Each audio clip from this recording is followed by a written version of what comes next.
ဒီဗီဒီယိုလေးမှာတော့ကျွန်တော်တို့ဒီ AZ ရဲ့ formula function တစ်ခုဖြစ်တဲ့ကျွန်တော်တို့ finish ရဲ့အုပ်စုထဲမှာပါဝင်တဲ့ကျွန်တော်တို့ PMT function အသုံးပြုပုံကိုကျွန်တော်တို့လေ့လာကြည့်မှာဖြစ်ပါတယ်เนาะအဲ့တော့ငွေစဉ်ပိုင်းနေမှာအသုံးများပါတယ်အဲ့တော့ PMT function ဆိုတာကတော့ကျွန်တော်တို့ calculate the payment เนาะ for the loan based on constant payment and constant interest rate เนาะအတိုးနှုန်းသိတယ်เนาะနောက်ကကျွန်တော်တို့ချင်းငွေပမာဏသိတယ်နောက်ကဘယ်ဒီချင်းငွေကိုเนาะချင်းငွေချေးတယ်ဆိုရင်ကျွန်တော်တို့ကဒီရှိကြတယ်เนาะဒီချင်းငွေဒီအတိုးနှုန်းဘယ်လောက်နဲ့ချေးမယ်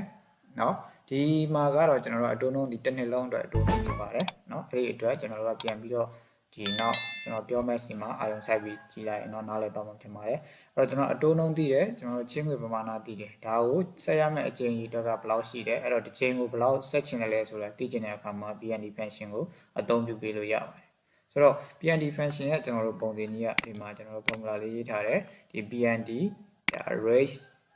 NP က PV ဆိုပြီးတော့ကျွန်တော်ရေးထားတယ်ဒါကျွန်တော်အသုံးများတဲ့ဒီ argument တွေကိုပဲထည့်ထားတယ် argument ကတော့5ခုလောက်ရှိတယ်ဒါပေမဲ့ဒီမှာ3ခုလောက်ပဲသုံးမှာဖြစ်တဲ့အတွက်3ခုပဲဖော်ပြပေးထားတယ်အဲ့တော့ပထမဆုံး rate ဆိုတာပါလဲဆိုတော့ the annual interest rate for the loan annual interest rate เนาะတစ်နှစ်စာအတိုးလို့ဆိုလိုဖြစ်ပါတယ် for the loan ချင်းငွေအတွက်တစ်နှစ်စာအတိုးเนาะတစ်နှစ်ကိုအတိုးနှုန်းကကျွန်တော်တို့ဘယ်လောက်လဲ10%လား20%လား5%လားเนาะတစ်လအတိုးမဟုတ်ဘူးเนาะဒီမှာတစ်နှစ်စာအတိုးတရားလေးကိုနည်းနည်းအာရုံစိုက်လိုက်ပါနောက်တစ်ခု NPER ဆိုတာကတော့ကျွန်တော်တို့ကဒီ total number of payment for the loan ချင်းငွေအတွက်เนาะပေးဆက်ရမယ်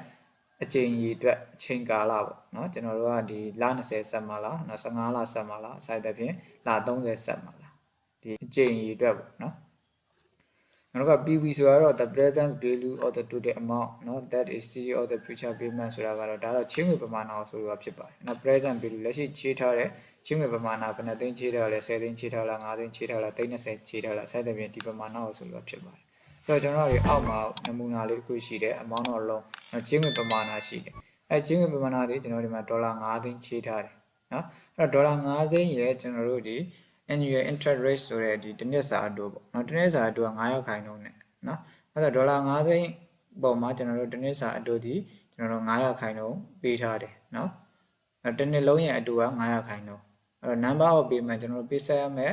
ဒီအချိန်ကြီးအတွက်ဒီ20အချိန်ကြီးအတွက်နော်အဲ့တော့ကျွန်တော်တို့က monthly payment ကိုတွက်မှာဖြစ်တဲ့အတွက်လစဉ်ပေးဆက်ရမယ်နော်ကျွန်တော်တို့ကဒီအချိန်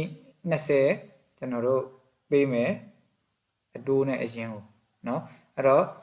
တစ်ချိန်ကိုဘယ်လောက်ပေးရမလဲဆိုတာကိုကျွန်တော်တို့သိကျင်တယ်ဆိုတော့ကျွန်တော်တို့ဒီမှာ formula ရေးကြည့်တော့မယ်သုံးမဲ့ formula က PMT formula ဖြစ်ပါတယ်အဲ့တော့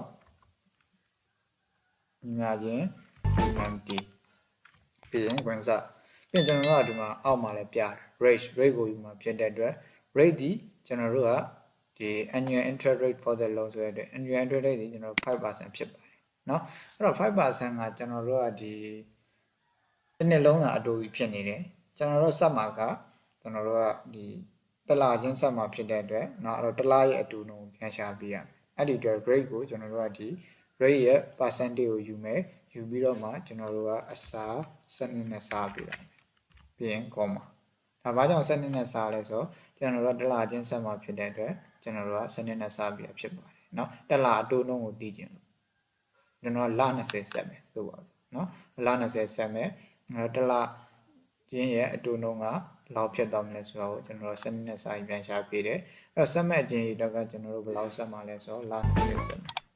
เนาะလ20ရှိတဲ့10ခွက်ကိုယူလိုက်မယ် NPE ရเนาะ total number of payment ဆိုတော့ NPE ရ number of payment ခွက်ကိုယူမယ်ပြီးရင် comma ပြီးရင်လည်းကျွန်တော်တို့ကနောက်တစ်ခုက PV လို့ခေါ်တဲ့ present value เนาะ present value တန်ဖိုးရှိတယ်ကျွန်တော်တို့10ခွက် amount တော့လုံးပေါ့เนาะအဲ့တော့ present value ရှိတဲ့ amount တော့လုံး10ခွက်ကိုယူမယ်ပြီးရင်လည်းကျွန်တော်တို့ပြန်ပေးလိုက်မယ်ဒါဆိုရင်ကျွန်တော်တို့ဒီမှာ enter ခောက်ကြည့်လိုက်ပါ enter ခောက်ကြည့်လိုက်တာနဲ့ကျွန်တော်တို့ဒီမှာ dollar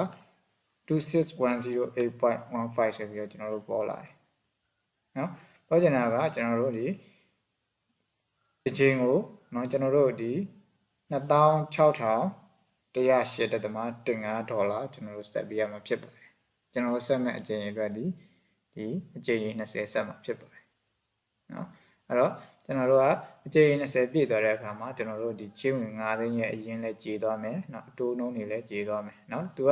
ဒီတစ်ချိန်ကိုဘယ်လောက်ဆက်ရမလဲဆိုပြီးတော့သူကတွက်ထုတ်ပေးလိုက်တာဖြစ်ပါတယ်เนาะ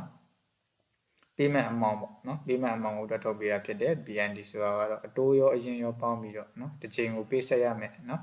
တစ်ချိန်ကိုဘယ်လောက်နှုန်းနဲ့ပေးဆက်ရမလဲဆိုတာကိုသိချင်တဲ့အခါမျိုးမှာကျွန်တော်တို့ကဒီ BND formula ကိုအသုံးပြုပေးလို့ရပါတယ် Okay ဒါဆိုရင်တော့ကျွန်တော်တို့ဒီ BND function လေးကိုပြန်ပြောမယ်เนาะ BND function ဆိုတာကတော့ payment တွေကိုတွက်ထုတ်ပေးတယ်เนาะ payment ဆိုတဲ့နေရာမှာအတိုး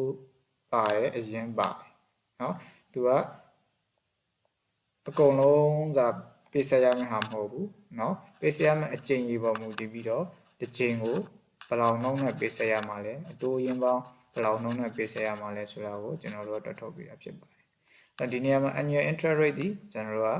ကတစ်လရဲ့အတိုးမဟုတ်ဘူးတစ်နှစ်လုံးသာအတိုးဖြစ်တဲ့အတွက် formula ရေးတဲ့အခါမှာကျွန်တော်တို့ကဒီ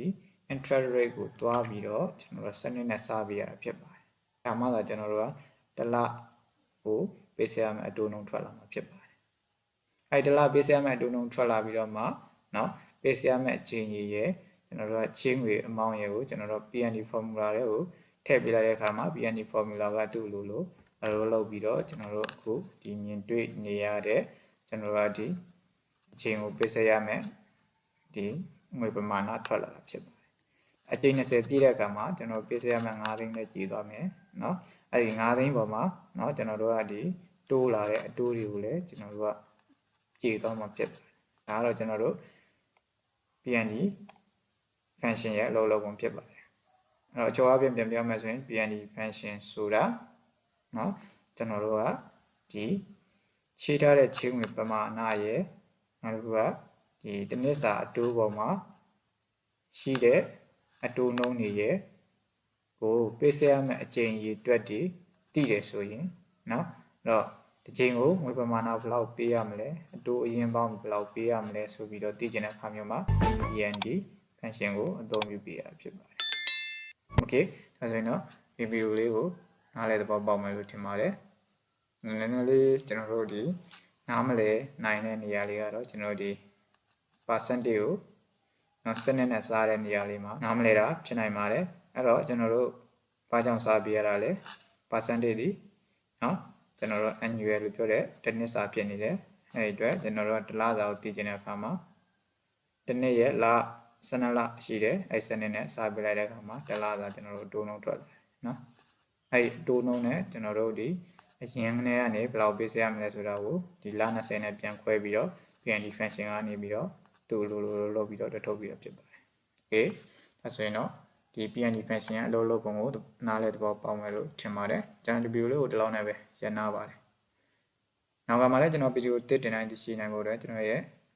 FNGT channel လေးကို subscribe လုပ်ပေးထားဖို့နဲ့ notification ကောင်းလေးကိုနေပေးထားဖို့တောင်းဆိုအပ်ပါတယ်။